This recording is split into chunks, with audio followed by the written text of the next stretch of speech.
네, 오늘 우리가 함께 나눌 말씀은 제사장의 스승입니다. 제사장의 스승. 좀 말이 좀 어려운 말이기도 하죠. 자, 스승이라는 것은 이제 가르쳐 이끌어주는 사람을 충칭하는 말이죠. 그런데 스승의 날이 이제 처음 어떻게 해서 생긴지 아십니까? 청소년 적십자 중앙학생협의회에서 1963년 5월 26일에 스승의 날을 정했어요. 그런데 1965년 5월 15일 스승의 날로 바뀌어요. 왜냐하면 우리 민족의 스승은 누구냐? 세종대왕이다. 세종대왕 탄신일을 스승의 날로 정한 거야. 그러니까 5월 15일이 스승의 날 이유는 세종대왕 때문입니다. 세종대왕이 그때 태어나셨기 때문에 그러고. 근데 1973년에 이제 그 사은 행사를 못하게 합니다. 국가적으로. 스승에게 너무 이렇게 하는 게 아니냐 이래서 이제 못하게 했다가 1983년에 스승에 대한 존경심이 없으면 어떻게 하냐. 스승의 날이 다시 부활하게 되죠. 여러분, 이게 얼마나 이제 심각한 문제가 한번 생각해 보세요. 아니, 스승의 날에 뭐 일부 뭐 좀 그 스승답지 못한 사람들이 있다고 하더라도 그것 때문에 스승의 날을 폐지하는 것 자체가요, 스승에 대한 존경심을 잃어버린 거예요.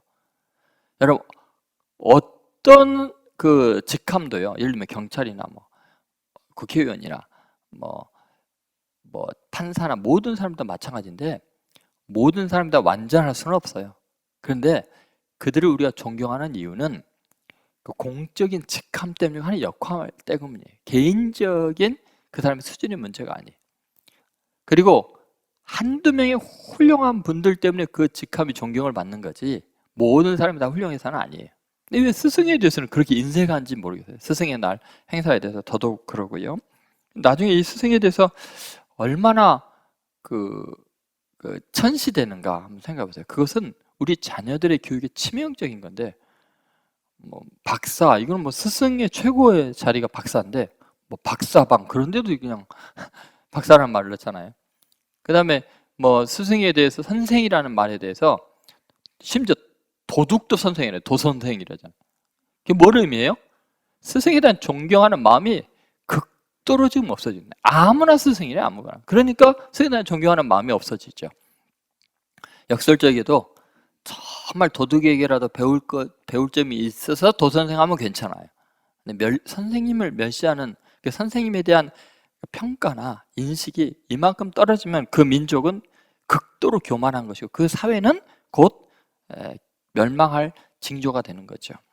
그렇기 때문에 우리가 스승의 주일을 기해서 제가 이렇게 말씀을 스승과 제자의 관계에 대해서 말씀을 전하지 않을 수가 없는 거예요. 이것은 우리들 자신의 영적인 심각한 문제이고 또 이 사회적인 문제이기도 하기 때문에 그렇습니다. 첫 번째 중요한 것은 이런 것입니다. 하나님의 말씀을 간직한 스승이다. 자, 누가 스승이냐? 결론은요, 진리를 전해주는 사람이어야 돼요. 인생을 정말 위대하게 만들어줄 수 있는 사람이 스승인데, 여러분 진리가 뭡니까? 그것은 하나님의 말씀이죠. 결론은 하나님의 말씀, 성경 말씀입니다. 자, 오늘 보면 참 놀라운 현상이 일어나죠. 3장 17절에 보시면 엘리 제사장이 어린 사무엘에게 제발 하나님의 말씀 좀 들려달라고 합니다. 자, 한번 보시죠. 17절 말씀입니다. 같이 읽겠습니다. 이르되 내게 무엇을 말씀하셨느냐? 청하노니 내게 숨기지 말라. 내게 말씀하신 모든 것을 하나라도 숨기면 하나님이 내게 벌을 내리시고 또 내리시기를 원하노라 하는지라. 여기 보면 이제 엘리가 제사장이 아이에게, 사무엘 아이에게 내게 무엇을 말씀하셨느냐? 내게 말씀하신 모든 것을 내게 알려달라. 그럼 여러분 누가 지금 스승이고 누가 제자입니까? 그 어린 사무엘이 스승이 돼 있고 늙은 제사장 엘리가 학생에게 좀 가르쳐달라는 거예요. 전해달라는 거예요. 뭐를요? 하나님의 말씀을 지금 전해달라는 것입니다. 여러분 중요한 것은 정말 진리를 알고 있는 대상은 누구나 다 내 스승으로 여겨야 된다는 거예요. 내가 키웠던 어린 사무엘이어도 하나님의 말씀을 그가 들었고 나에게 전해주면 그는 나의 영적인 스승인 거죠. 나이의 차이나 인생 경험의 차이나 정통의 정통함과 이게 중요한 게 아닙니다. 지금 어떤 사람이든지 어떤 사물이든지 어떤 사건이든지 거기에서 하나님의 음성을 내가 들을 수 있다면 그것 자체가 스승이 되는 거죠. 영적인 스승입니다. 심지어 그 어린아이가 제사장의 스승이 될 수 있다는 것을 성경은 이야기를 하고 있습니다. 여러분, 스승은 진리를 전해주는 사람입니다. 단순히 지식을 전달해주는 대상이 아닙니다. 예를 들어서 여러분, 지식을 전달하는 사람, 정보를 전하는 사람이 스승이라면 우리는 컴퓨터를 스승님으로 모셔야겠죠. 인터넷이 최고의 스승일 거예요. AI, 우리에게 정말 존경하는 스승님으로 모셔야 될 거 아닙니까? 그러니까 여러분, 중요한 게 뭐냐면 내 인생의 결정적인 순간들에 하나님의 말씀을 전해주고 깨닫게 해주는 사람, 그런 사람이 진정한 의미의 영원한 스승이 될 수 있죠. 여러분, 제사장은 제도권 안에서 공식적인 종교의식을 진행하는 사람입니다. 엘리는 공인된 사람입니다.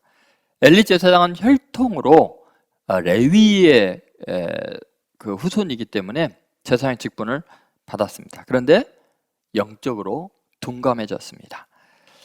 그 이유가 뭐냐면 하나님에게는 관심이 없고 자기 자식들에게만 관심이 있었습니다. 하나님의 말씀에는 관심이 없고 자기의 욕심만 채우는 인생이었습니다. 그러니까 그 마음이 죄악으로 가득하니까 하나님의 말씀이 들려지지 않으니까 형식적으로 제사는 지내지만 하나님과 아무 상관없는 인생이 되어버린 거죠. 그 상태를 사무엘상 2장 29절에는 이렇게 표현합니다. 너희는 어찌하여 내가 내 처소에서 명령한 내 재물과 예물을 밟으며 내 아들들을 나보다 더 중히 여겨 내 백성 이스라엘이 드리는 가장 좋은 것으로 너희를 살찌게 하느냐, 이렇게 이야기하죠. 내 아들들을 나보다 더 중히 여겨. 30절에도 이렇게 나옵니다. 2장 30절에도 보면, 자, 같이 한번 읽어보겠습니다.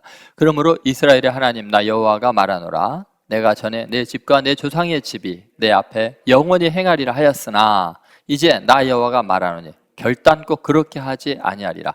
나를 존중히 여기는 자를 내가 존중히 여기고 나를 멸시하는 자를 내가 경멸하리라. 네. 여러분, 지금 하나님께서는 엘리 제사장에게 다른 어른 선지자를 보내서 말씀을 전하셨습니다. 그런데도 관심이 없습니다.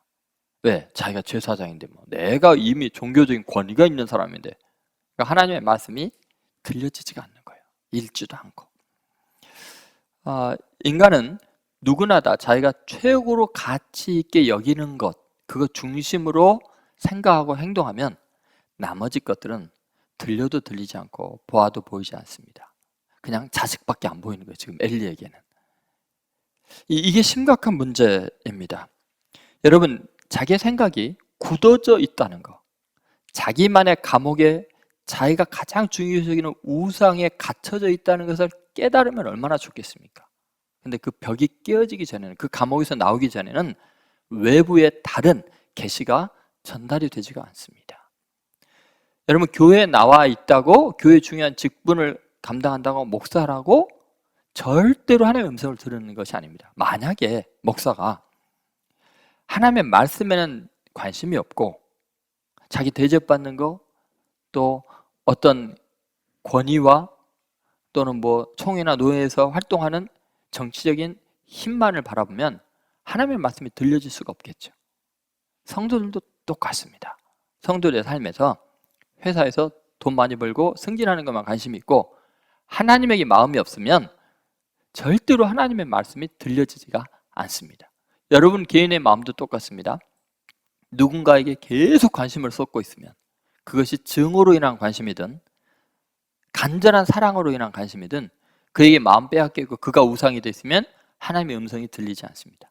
그건 내려놓을 때까지, 그것이 아무것도 아닌 걸 알기 전까지는 음성이 들리지 않습니다. 그러니까 엘리는 결국은 그렇게 우상에 갇혀서 하나님의 음성을 들을 수가 없었어요. 제사장이 아이에게 지금 매달리는 게 뭐예요? 하나님의 말씀을 듣고 싶은 거예요. 지금 이제 자기는 완전히 영적으로 어두워져 있으니까요. 그래서 제사장의 스승이 된 게 누구예요? 사무엘, 아이의 아이. 자, 왜요? 뭐 때문이에요? 지식이 더 뛰어나요? 판단력이 뛰어나요? 그래서 스승이에요? 철부지 아니에요. 근데 뭐가 중요한 거예요? 하나님의 말씀이 그의 입에 담겨져 있으니까, 하나님이 음성을 그에게 들려줬으니까 무조건 되고 살려달라고, 들려달라고, 너에게 하시는 하나님의 말씀을 내가 듣고자 한다고 매달릴 수밖에 없는 거죠. 여러분, 결국은 우리 인생의 정말 중요한 스승은 뭐냐면 나이나 성별이나 사회적 위상이 아니고 하나님이 택하셔서 나에게 하나님의 말씀을 들려주면 인생의 가장 중요한 스승이 되는 겁니다. 그래서 사도 바울은 하나님의 말씀을 대언하는 디모데에게 신신당부를 합니다. 너는 정말 중요한 일을 하는 사람이다. 너 연수함을 업심여기지 못하도록 너가 스승의 자세를 잘 견지해야 된다. 이 내용이 디모데전서 4장 11절부터 13절에 나와 있습니다. 자, 한번 같이 읽어보겠습니다. 너는 이것들을 명하고 가르치라. 누구든지 내 연수함을 업신여기지 못하게 하고 오직 말과 행실과 사랑과 믿음과 정절이 있어서 믿는 자에게 본이 되어 내가 이를 때까지 읽는 것과 권하는 것과 가르치는 것에 전념하라. 여러분, 이 말씀들을 잘 보면 어때요? 바울이 지금 디모데에게 뭐라고 말해? 너 나이 어린 것 때문에 업신여김 받아서는 안 된다. 왜요? 어린 사무엘이 엘리 제사장에게 하나님의 말씀을 전했잖아요. 그것은 너의 수준의 문제가 아니라 너는 하나님의 말씀을 대언하는 자니까 권위를 가지고 말씀을 전해라. 그렇게 이야기를 하고 있는 거예요. 여러분, 저도 목회를 하면서 우리 성도들을 보면은 인격적으로 저보다 훌륭한 분들이 너무 많습니다. 선행을 행하는 분들 너무 많고요. 지적으로, 사회적으로 존경하고 제가 배울 점 있는 점이 너무 많습니다. 그분들 앞에 설 때 저는 하나의 아이 같아요. 그런데 하나님의 말씀을 대언할 때는 완전히 다릅니다. 그것은 제 말을 전하는 게 아니라 하나님의 말씀을 전하는 스승의 자리에 있기 때문에 저는 진중히 전할 수밖에 없고 엄히 전할 수밖에 없고 상대편이 듣고자 하는 말을 전할 수 없습니다. 그것은 제가 맡은 직분이 너무나 중요하기 때문에 그렇습니다. 왜냐하면 듣는 대상들이 인생이 바뀌는 전환점이 되는 굉장히 중요한 죽고 살리는 문제이기 때문에 제가 그럴 수밖에 없는 거죠. 두 번째는 스승을 잃어버리는 세대예요. 이제 학생의 마음을 잃어버린 거죠. 그래서 여러분, 스스로 어른이라고 생각하는 사람은 나이와 상관없이 배우려고 하지 않습니다. 나 다 컸는데 뭐 애들이 그런 순간 안 배우겠단 말이에요. 엄마 잔소리하지 마, 이거죠.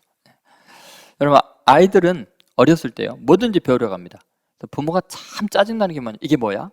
이게 뭐야? 아니, 보이는 것만 해도 이게 뭐야? 이게 뭐야? 왜요? 그 막 습득하고 배우고 알고 싶은 열망이 속에 일어나고 있다는 건 뭐예요? 그가 지금 정서적으로, 지식적으로 계속 자라고 있고 성장하고 있다는 증거이죠.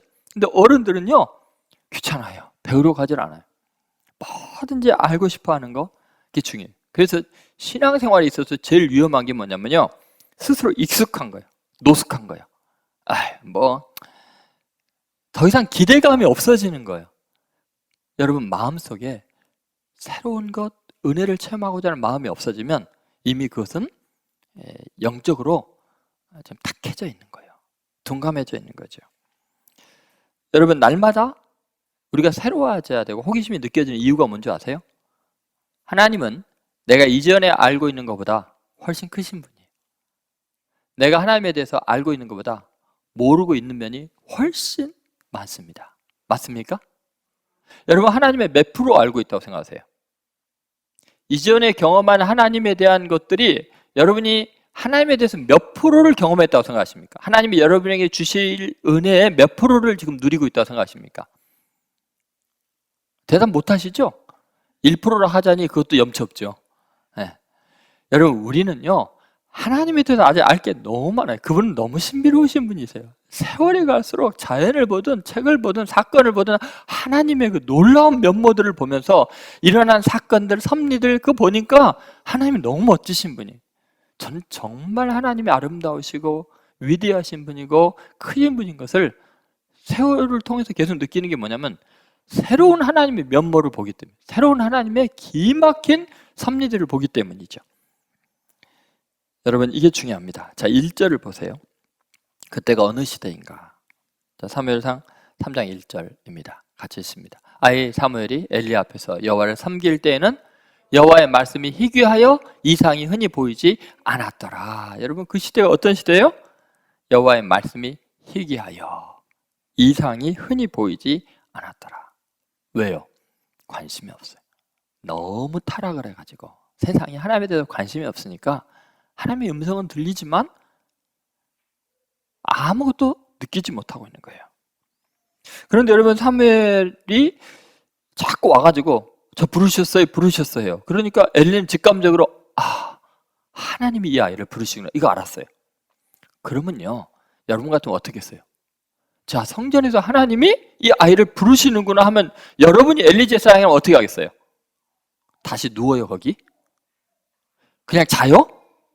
사무엘이 다시 와서 또 깨우도록 자요? 저 같았으면요, 벌벌 떨면서 성전에 뛰어서 무릎을 꿇고 하나님, 저에게도 들려주세요. 저에게도 들려주세요. 제가 제사장 아닙니까? 그래야 되는데요, 또 자요.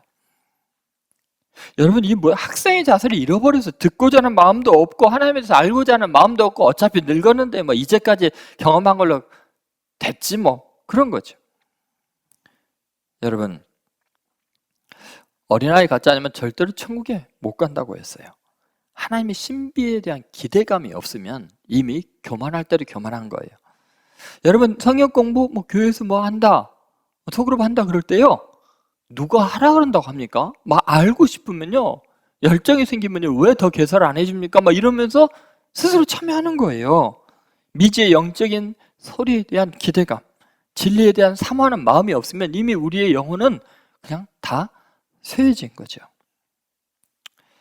어른이 되면 자기 소리 외에는 어떤 소리도 받아들이지를 않습니다. 하나님의 말씀이 들려질 것이 뻔히 알면서도 어떻게 엘리는 이럴 수가 있었을까요?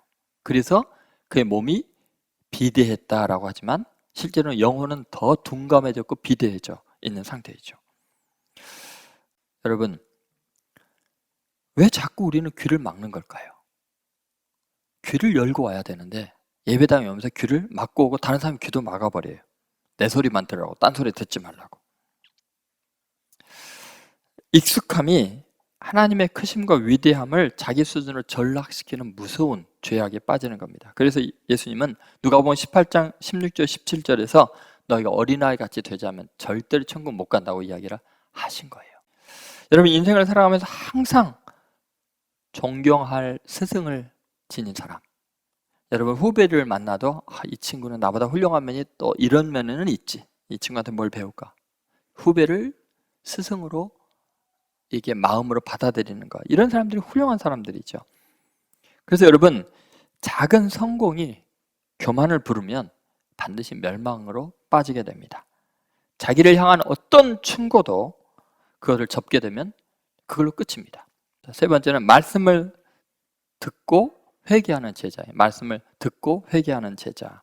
자, 18절에 보면 우리가 좀 이해할 수 없는 그런 모습이 나옵니다. 자, 18절 말씀 같이 읽어보겠습니다. 18절입니다. 사무엘이 그것을 그에게 자세히 말하고 조금도 숨기지 아니하니 그가 이르되 이는 여호와이시니 선하신 대로 하실 것이니이다 하니라. 여러분, 여기 보면은, 자, 엘리가 사무엘에게 하나님의 말씀을 들었어요. 그리고 예전에 했던 선지자가 자기에게 해준 말처럼 이제 완전히 망하겠다는 말을 들은 거예요. 그럼 어떻게 해야 돼요? 엘리의 반응이 어때요? 뭐라 그랬어요? 이는 여호와이시니 선하신 대로 하실 것이니라. 여러분, 어때요? 믿음이 좋아요, 나빠요? 굉장히 좋게 느껴지죠. 하나님 선하신 대로 하십시오. 하나님이신데 내가 뭐 어찌하겠습니까? 여러분, 이거요, 자포자기한 사람 모습입니다. 여러분, 이게 가장 하나님의 마음을 아프게 하는 거예요. 엘리가요, 하나님을 사랑했다면, 하나님이 자기 멸망시킨다고 할 때 그 하나님의 선하심을 알았다면 어떻게 이렇게 반응하냐? 지금 하나님 마음을 얼마나 아프게 하는 거예요. 여러분, 선지자를 통해도 말을 안 들어요. 아무리 하나님이 직접 말씀하셔도 듣질 않아요. 그래서 이 사무엘까지 동원해서 듣게 하신 이유가 뭐겠어요? 그래서 그대로 이루려면 뭐하러 이렇게 힘들게 듣게 합니까? 이렇게 듣게 하는 이유가 뭐겠어요? 회개하라고요. 하나님의 멸망시키고 싶지 않다는 거예요. 돌이키라는 거예요. 근데 여호와이시니 좋으실 대로 하십시오. 이거 기가 막힐 일이에요. 하나님 마음을 아프게 하는. 그러니까요, 엘리는 회개할 기회를 스스로 포기하니까 하나님께서 회개 안 하면 구원할 방법이 없잖아요. 그래서 그 족보 자체를 그 집안에 다 드러내버리는 거예요. 레위 지파, 제사장 지파에. 그리고 에브라임 지파에서 그 엘가나와 사무엘과 그 집안을 넣어버린 거지요. 여러분, 우리의 수준은, 우리의 영적인 상태는 경고의 말씀을 들을 때 얼마나 하나님의 자비하심을 믿느냐예요. 하나님의 인격적이신 분이기 때문에 우리가 아무리 잘못해도 진실로 회개하면요, 그렇게 기뻐하실 수가 없어요. 여러분, 하나님 나라에서 천국에서 잔치가 벌어진 때가 언제예요? 죄인 하나가 돌아와 회개하면 하늘에서는 천군 천사가 잔치를 한다 그랬어요. 그게 무슨 말이에요? 하나님이 제일 기뻐하는 건 의인이 잘 되는 것보다도 멸망당할 사람들이 구원받는 것이 하나님이 제일 기쁜 일이에요. 여러분, 지금 참 안타까운 그 상황이 뭔가를 한번 생각해 보십시오. 하나님의 기쁨이 뭔지를 모르는 거죠. 여러분, 얼마나 하나님은 죄인이 회개하고 돌아오는 걸 기뻐하시느냐. 심판을 선언하는 이유는 심판을 실행하기 위해서가 아니에요. 심판을 선언하는 것은 내 말에 반드시 응하는지 니네들이 한번 본때로 보여주겠다 하기 위해서 심판을 선언하는 게 아니에요. 하나님은 상의해서 심판하시는 분이 아니에요.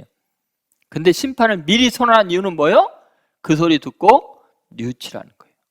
마음을 좀 부드럽게 하라는 거예요. 기회를 주시는 거죠. 여러분, 스승이요, 제자를 책망하고 혼을 낼 때는 제자에게 희망이 있기 때문이에요. 스승이 피를 토하면서 책망하고 매질을 하고 그런 이유는 그 제자 바르게 만들기 위한 거예요. 근데 여러분, 관심 없는 스승은요, 제자들이 엉망이 돼도 관심 안 가요. 그냥 내 시간만 때우고 말지만 저것들은 어떻게 되든.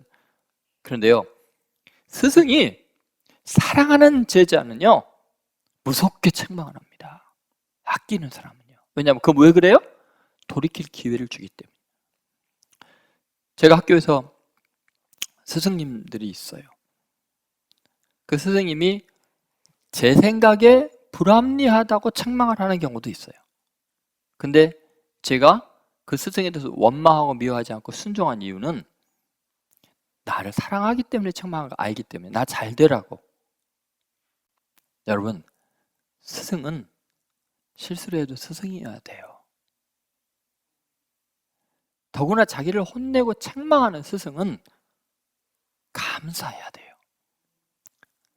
여러분, 저는 여러분에게 복음을 전할 때 하나님의 말씀을 그냥 그대로 전할 수밖에 없어요. 저는 여러분에게 감정을 실어서 여러분 미워서 전하는 경우는 없어요.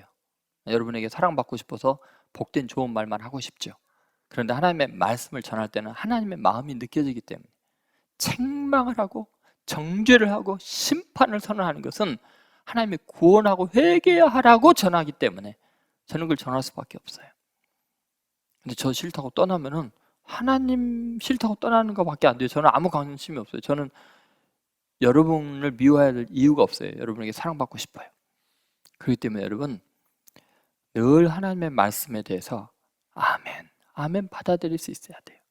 그것이 학생이 자세고 복받은 사람이고 희망이 열리는 거예요. 여러분, 제 자신의 연약함과 실수와 보잘것없는 것 때문에 하나님의 간절한 마음을 외면하지 마세요. 하나님의 책망의 말씀이 사랑이라는 거 잊지 마시고 매일 우리 영원하신 스승, 유일한 스승이신 하나님의 말씀에 회개하고 돌이키는 제자들 되시기를 주의 이름으로 축원드립니다.